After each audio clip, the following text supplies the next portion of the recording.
Во изложбениот салон на Националната установа Центар за култура Трајко Прокопиев денеска беше отворена 32-та меѓународна Лесновска ликовна колонија. Изложбата содржи 30 дела работени во повеќе ликовни техники. Меѓународната Лесновска ликовна колонија започнува да се организира далечната 1992 година.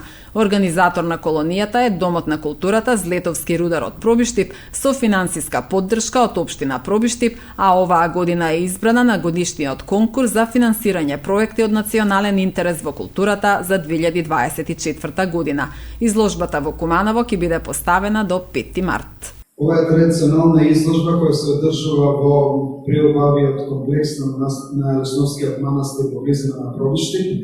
Стикаат уметници од Македонија, од другите држави, од нашата околина и од странство.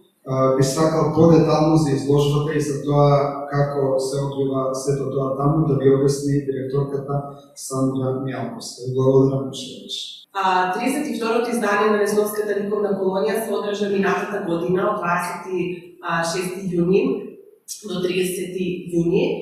Учесниците, односно уметниците, традиционално се сместени во сместувачки капацитет во село Лесново, кој е специјално адаптиран за потребите на колонијата.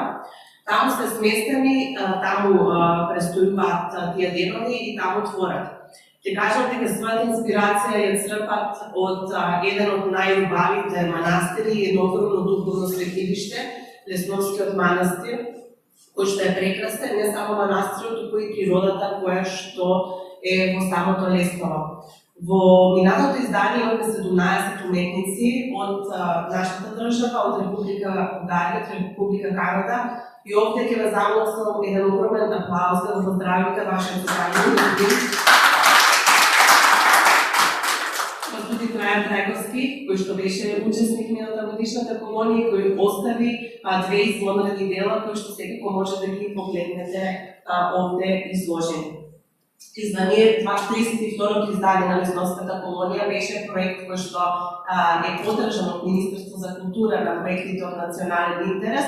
Додека сепак ќе кажам дека главен покровител на колонијата е општина Пробиштип. На 32-то издание беа создадени вкупно 34 дела, работени во две техники, акрил на платно и масло на платно.